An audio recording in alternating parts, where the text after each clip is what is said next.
महाराष्ट्र प्रदेश काँग्रेस कमिटीच्या पदाधिकाऱ्यांची आज बैठक बोलावण्यात आली आहे। या बैठकीत संघटनात्मक बाबींचा आढावा घेतला जाणार आहे। तसंच पुढील कार्यक्रमांच्या नियोजनासंदर्भात प्रांताध्यक्ष हर्षवर्धन सपकाळ, जिल्हाध्यक्ष आणि पदाधिकाऱ्यांशी चर्चा करणार आहेत।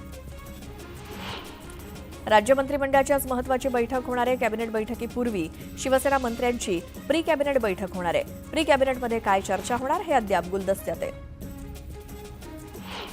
नीलम गोऱ्हेंनी माफी मागावी, अन्यथा त्यांना महाराष्ट्रात फिरणं देखील कठीण होईल असा इशारा राजन विचार यांनी दिला।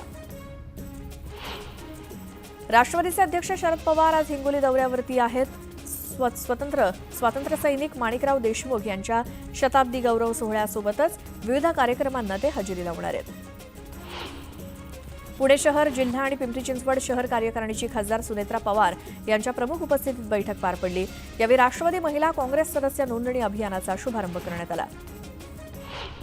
कृषी मंत्री माणिकराव कोकाटे यांना मोठा दिलासा मिळाला। अतिरिक्त जिल्हा न्यायालयाने दिलेल्या शिक्षेला स्थगिती देण्यात आली आहे। माजी मंत्री तुकाराम दिघोळे यांचे जावई वकील आशुतोष राठोड यांनी घेतलेला आक्षेप सुद्धा फेटाळण्यात आलाय।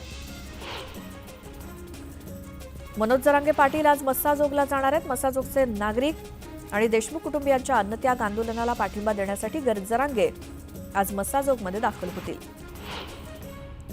धनंजय देशमुख यांनी पोलीस अधीक्षक नवनीत कौवत यांची भेट घेतली। केश पोलिसांनी ज्या चुकीच्या बाबी केल्या त्या संदर्भातली माहिती लेखी स्वरूपात 28 तारखेपर्यंत देणार असल्याचं त्यांनी स्पष्ट केलं। पोलीस अधीक्षकांनी 3 मार्चपर्यंत वेळ मागितला। येत्या 3 तारखेपर्यंत आरोपींना अटक झाली नाही तर 3 मार्चपासून उपोषणाला बसणार असा इशारा महादेव मुंडेंच्या पत्नी ज्ञानेश्वरी मुंडेंनी दिला। अर्थसंकल्पीय अधिवेशनादरम्यान सरकारी कर्मचारी धरणं आंदोलन करणारे 8 महिन्यांच्या प्रलंबित महागाई भत्त्यासह विविध मागण्यांसाठी 6 मार्चला राज्यव्यापी आंदोलन केलं जाणार आहे। सिंहस्थ कुंभमेळ्याची महत्त्वाची बैठक मुख्यमंत्री देवेंद्र फडणवीस यांच्या उपस्थितीत महाशिवरात्रीच्या दिवशीच म्हणजेच 26 फेब्रुवारीला होणार आहे। मुंबईत होणाऱ्या बैठकीसाठी सर्वच प्रशासकीय यंत्रणेची जय्यत तयारी सुरू आहे। महाराष्ट्र राज्य लवकरच भारताच्या एआय आणि तंत्रज्ञान क्रांतीचं नेतृत्व करेल असा विश्वास मुख्यमंत्री देवेंद्र फडणवीसांनी व्यक्त केला। शेतीमध्ये तंत्रज्ञानाच्या मदतीनं शेतकऱ्यांचं उत्पन्न दुप्पट करण्याचा प्रयत्न आहे। ॲग्रिस्टंट या उपक्रमाअंतर्गत संपूर्ण शेती प्रक्रियेचं डिजिटलायझेशन करण्यात येते असं फडणवीस म्हणाले। राष्ट्रीय स्वयंसेवक संघाच्या अखिल भारतीय प्रतिनिधी सभेचं आयोजन 21 ते 23 मार्च दरम्यान कर्नाटकातील बेंगळुरू येथे करण्यात आलं आहे। संघाच्या शताब्दी वर्षामुळे याला महत्त्व आलंय। देशभरातून निवडण्यात आलेले अखिल भारतीय प्रतिनिधी या सभेत सहभागी होतात। शिवाय संघ परिवारातील विविध संघटनांचे प्रतिनिधी देखील कार्य अहवाल मांडतील।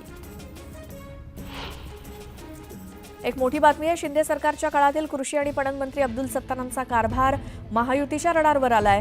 हमी भावानं शेतमाल खरेदीसाठीच्या केंद्रांना मान्यता देताना झालेली पैशांची मागणी, नियमबाह्य पद्धतीनं निकषाबाहेरील संस्थांना मान्यता देणं अशा तक्रारी आल्यामुळे त्यांची चौकशी करतानाच शेतमाल खरेदीच्या नोडल एजन्सीचं धोरण ठरवण्यासाठी 6 सदस्यीय समिती स्थापन करण्यात आली अशी माहिती सूत्रांनी दिली। शेतमालाच्या खरेदीसाठी केंद्र सरकारकडनं पंतप्रधान आशा योजना राबवली जाते आणि या किमान आधारभूत योजना अंतर्गत एकूण कृषी उत्पादनाच्या 25% हमी भावानं खरेदी केली जाते। त्यासाठी केंद्र सरकारच्या नाफेड आणि एनसीसीएफ या 2 संस्थांकडनं राज्यस्तरीय नोडल संस्थांमार्फत खरेदी प्रक्रिया राबवली जाते। हमी भावानं शेतमालाची खरेदी करताना काही राज्यस्तरीय नोडल संस्थांनी विविध शेतमाल उत्पादक कंपन्यांना खरेदी केंद्र सुरू करण्याची परवानगी देण्याच्या बदल्यात पैशांची मागणी केली। तसंच केंद्रातील खरेदी प्रक्रियेचा मोबदला अडवून त्यासाठी सुद्धा पैसे मागितले गेले।